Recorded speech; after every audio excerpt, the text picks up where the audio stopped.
اللہ نے یہ دو چیزیں بالکل جسے کہتے ہیں out of the way, out of the law, قانون کو ایک طرف کر کے، اپنی خواہش کو ایک طرف کر کے، پھر اللہ نے انسانوں کے لیے یہ اجازت دے دی اور کہا کہ دیکھو تم لوگ صبر نہیں کر سکو گے، اس لیے جانوروں کی اجازت بھی اسپیشل حکم کے تحت دی جا رہی ہے، اور نکاح کی اجازت بھی، یہ دونوں اصلاً حرام چیزیں ہیں، میں اس لیے جائز قرار دے رہا ہوں کہ تم گناہ گار ہو۔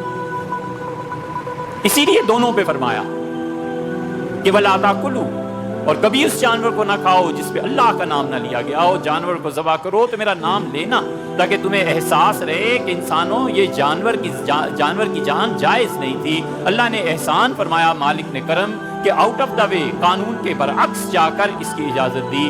بلیک پیپرز گاڑی پہ لگانا درست نہیں ہے، لیکن آؤٹ آف دا وے جا کر سیکٹری صاحب اجازت دیتے ہیں، یہ اس کی ایک مثال ہے۔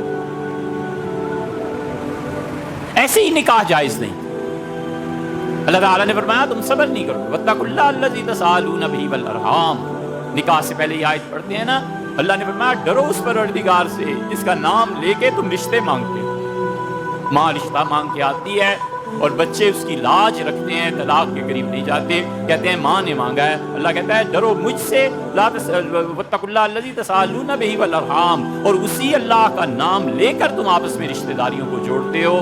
عقل انسانی کو دیکھ لو، عقل انسانی کے پاس آخر کیا دلیل ہے کہ وہ شکار کو جائز قرار دے، اور عقل انسانی کے پاس کیا دلیل ہے کہ وہ نکاح کو جائز قرار دے؟ عقل کے اعتبار سے یہ بھی ناجائز ہونا چاہیے، وہ بھی ناجائز۔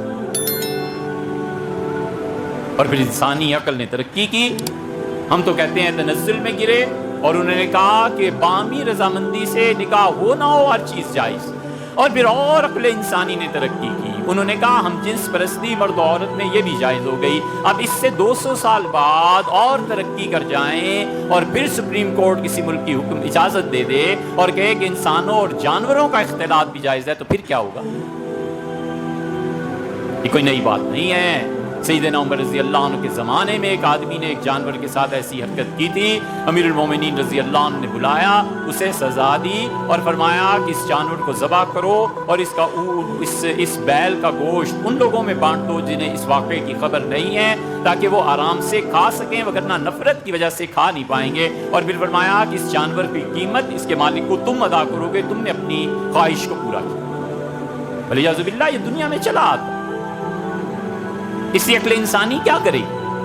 200 سال کے بعد اگر اس نتیجے پہ پہنچیں تو استحکام اللہ کی عبادت میں ہے، عبودیت میں ہے، بندگی میں ہے۔ وہ جانتا ہے انسانوں کی فطرت کو، اور وہ جانتا ہے کہ معاشرے اور سوسائٹیز کیسے چلتی ہیں۔ اسی لیے انبیاء علیہ الصلوۃ والسلام دنیا میں آتے ہیں اور وہ آ کر لوگوں کو یہ بات بتاتے ہیں کہ تمہارے پروردگار کا یہ حکم ہے، تم عقل کے اندھے نہ ہو جانا، اس عقل کے پیچھے نہ چلتے جانا۔ نبی علیہ الصلوۃ والسلام کے متعلق تم اتنی تحقیق تو کر سکتے ہو کہ ان کا جو حکم تم تک پہنچا ہے کیا واقعی انہوں نے فرمایا ہے، یا درمیان میں کسی نے جھوٹ بول کر مجھے بے وقوف بنانے کی کوشش کی ہے۔ یہ تمہارا حق ہے، لیکن جب ثابت ہو جائے تو اس سے ہٹ جانا تمہارا حق نہیں بنتا۔